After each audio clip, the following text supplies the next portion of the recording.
உறவுகளே,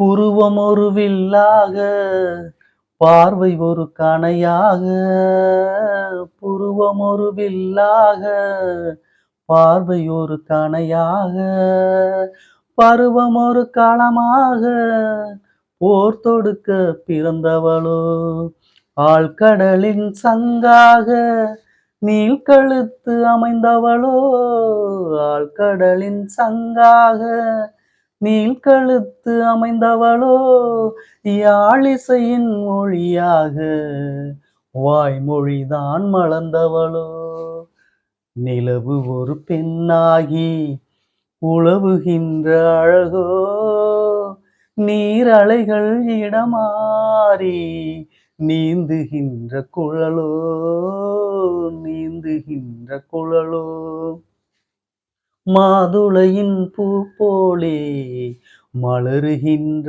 இதழோ, மாதுளையின் பூ போலே மலருகின்ற இதழோ, மானினமும் மீனினமும் மயங்குகின்ற வெளியோ.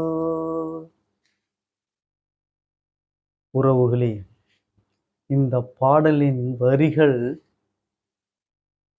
கவிஞனின் ரசனை திறன் எந்த அளவிற்கு இருக்கிறது என்பது உங்களுக்கு தெரிந்திருக்கும். ஒரு கதாநாயகன் நாயகியை பார்த்து வர்ணிக்கும் தோரணையில் அமைந்த இந்த பாடல் எப்படி அதை வர்ணிக்கிறார் என்று பாருங்கள்.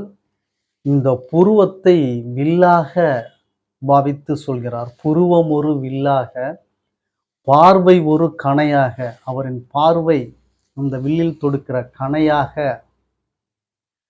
அவளின் பருவம் ஒரு போர்க்களம் போல, போர் தொடுக்க பிறந்தவளோ, பருவம் ஒரு களமாக போர் தொடுக்க பிறந்தவளோ, ஆழ்கடலில் இருக்கக்கூடிய சங்கு போல் கழுத்தை கொண்டவளே, ஆழ்கடலின் சங்காக நீள்கழுத்து அமைந்தவளோ, யாழ் இசையின் ஒளியாக வாய்மொழி மலர்ந்தவளோ. இந்த யாழ் இசை கேட்கறதுக்கு அவ்வளவு ஒரு இனிமையாக இருக்கும்.